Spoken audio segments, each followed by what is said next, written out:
얼마 전 안나 로보 교수 연구팀은 인간이나 생명체가 살기에는 가혹해 보이지만 고도로 발달된 기계 문명은 오히려 선호할 것으로 추정되는 일명 터미네이터 존이라 불리는 유형의 외계 행성이 있다는 것을 알아냈고, 이 내용을 더 아스트로노미컬 저널에 발표했습니다. 우리가 살고 있는 지구는 여러모로 생명체가 살아가기에 매우 유리한 조건들을 가지고 있습니다. 적당한 대기와 온도, 액체 상태의 물, 다양한 자원 등등이죠.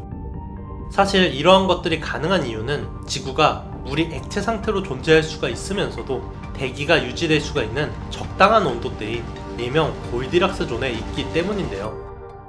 지구가 만약 화성 궤도보다도 바깥에 있었다면 매우 추워서 액체 상태의 물이 존재하기 힘들었을 것이고, 금성의 위치에 있었다면 지금의 금성을 보면 어땠을지 예상할 수가 있습니다.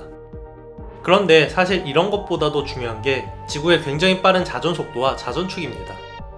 지구는 금성이나 화성과는 달리 굉장히 강력한 자기장을 가지고 있는데, 그 원인이 100% 과학적으로 증명된 건 아니지만 현재의 다이나모 이론에 따르면 이는 지구의 빠른 자전 속도 덕분입니다.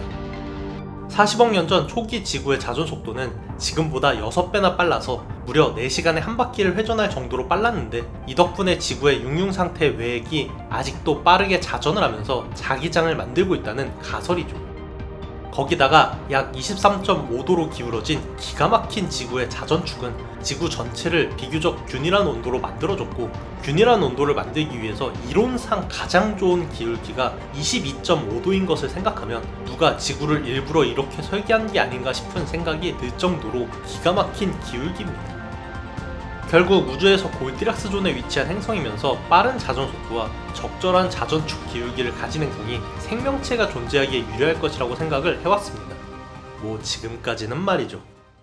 얼마 전 안나 로보 교수 연구팀은 인간이나 생명체가 살기에는 가혹해 보이지만 고도로 발달된 기계 문명은 오히려 선호할 것으로 추정되는 일명 터미네이터 존이라 불리는 유형의 외계 행성이 있다는 것을 알아냈고, 이 내용을 더 아스트로노미컬 저널에 발표했습니다. 태양계, 특히 그 중에서 지구에 살고 있는 우리 입장에서는 행성이 자전을 하는 것이 당연하다고 생각하지만, 사실은 행성의 한쪽 면이 모항성을 바라보는 일명 조석고정인 행성이 우주에는 훨씬 더 흔합니다. 가까운 예로는 달이나 수성이 그런 경우죠. 달 같은 경우 지구와 매우 가까이 있는 데다가 지구가 중력이 훨씬 더 커서 수억 년에 걸쳐서 조석고정이 일어났고, 지구도 달의 중력 때문에 자전 속도를 서서히 잃어가고 있습니다. 덕분에 40억 년 전에는 하루가 4시간에 불과했던 지구는 현재 하루가 24시간이고 수억 년 뒤에는 하루가 30시간까지도 늘어날 수가 있죠. 마찬가지로 수성도 태양의 중력 때문에 조석 고정이 일어났고, 명왕성의 위성 카론도 마찬가지입니다. 이런 조석 고정은 모항성까지의 거리가 가깝고 오랜 시간이 지나면 자연스럽게 발생을 하는데, 문제는 태양계는 현재까지 관측된 외계 행성에 비해서는 조금 특이한 편입니다. 물론 이건 외계 행성을 발견하는 기법의 한계 때문에 애초에 우리가 특이한 행성을 발견하는 게 쉬운 편향성을 가지는 측면도 있지만, 어쨌건 중요한 건 태양은 의외로 상당히 큰 별로 태양의 크기는 우리 은하의 상위 20% 이내에 속할 정도로 큰 별이죠. 반대로 우리 은하의 별 중에 거의 10% 이상을 차지하는 건 태양보다 훨씬 더 작은 적색 외성 형태의 별입니다. 적색 외성은 태양보다 작은 만큼, 아니 그 이상으로 핵융합으로 인해 발생하는 복사 에너지가 약해서 적색 외성 주변에 있는 골디락스 존은 태양보다도 훨씬 더 가깝습니다. 태양계로 따지면 수성 궤도보다도 훨씬 가까운 거리에 물이 액체로 존재 가능한 구간이 있다는 것인데, 문제는 이런 경우에 필연적으로 조석 고정이 발생할 수밖에 없다는 것입니다. 조석 고정이 발생하면 태양을 바라보는 쪽은 항상 뜨겁고 뒷면은 항상 추워지는데, 이런 가혹한 환경은 생명체가 살아가기에는 매우 부적절한 환경이죠.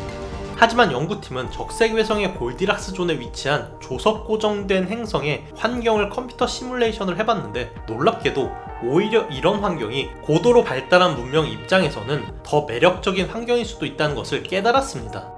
만약 이런 행성이 두터운 대기와 적절한 온도를 가졌다면 태양을 바라보는 곳에 있는 물은 끓어서 증발할 것이고, 그 뒷면은 꽁꽁 얼어버리겠지만, 앞면과 뒷면의 경계에 위치한 상당한 구역은 매우 적절한 환경이 안정적으로 유지될 수가 있다는 것을 발견했는데요. 연구팀은 이런 구역을 일명 터미네이터 존이라고 이름을 붙였습니다.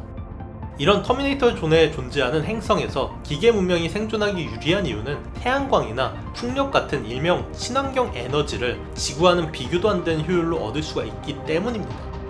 태양을 바라보는 행성의 정면은 매우 뜨겁지만 1년 내내 구름 한 점 없는 사막 같은 환경을 보유하고 1년 내내 낮이기 때문에 태양광 발전 효율이 지구와는 비교도 안 되게 높습니다.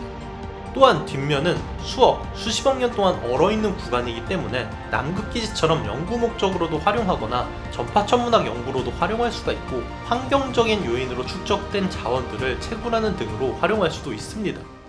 거기에다가 앞면과 뒷면이 높은 온도차로 인해서 꾸준하고 강한 바람이 불기 때문에 풍력 발전에도 이용할 수가 있고 이론적으로 이런 행성은 일기예보를 예측하기가 매우 쉽습니다. 지구에서는 자전과 자전축 기울기로 인해서 일기예보를 하기가 매우 어려운 환경이며 특히 우리나라는 주변 온도차로 인해서 여러 기단들이 존재하고 또한 많은 산맥들로 날씨를 예측하는 게 매우 어렵습니다.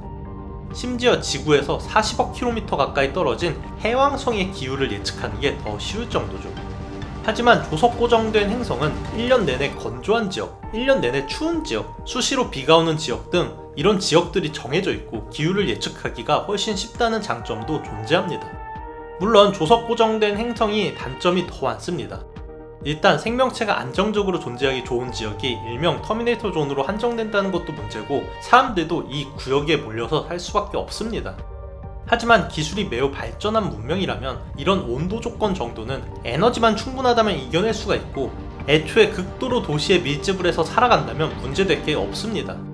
지금만 봐도 과학기술이 발달할수록 도시 밀집 현상을 보이는데 전 인구의 50% 이상이 수도권에 사는 우리나라뿐만이 아니라 전 세계 각지에서 지방이 소멸하고 수도권에 밀집한 현상이 일어나고 있는 건 도시의 효율성을 생각하면 당연히 벌어질 수밖에 없는 일입니다.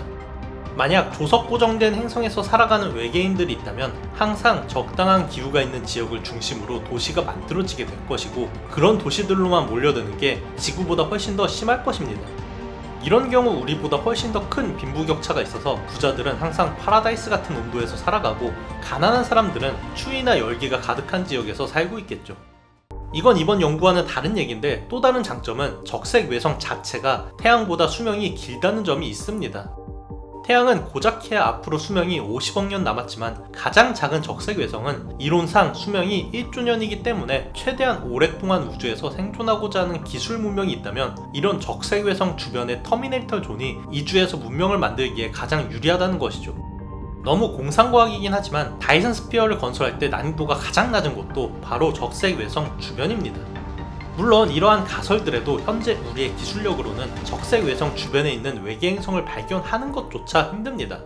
하지만 현재 논의되고 있는 하비테이블 월드 옵저버리티가 계획대로 2040년에 발사가 된다면 이론상 외계 문명의 흔적을 직접 감지하는 게 가능할 수도 있겠죠.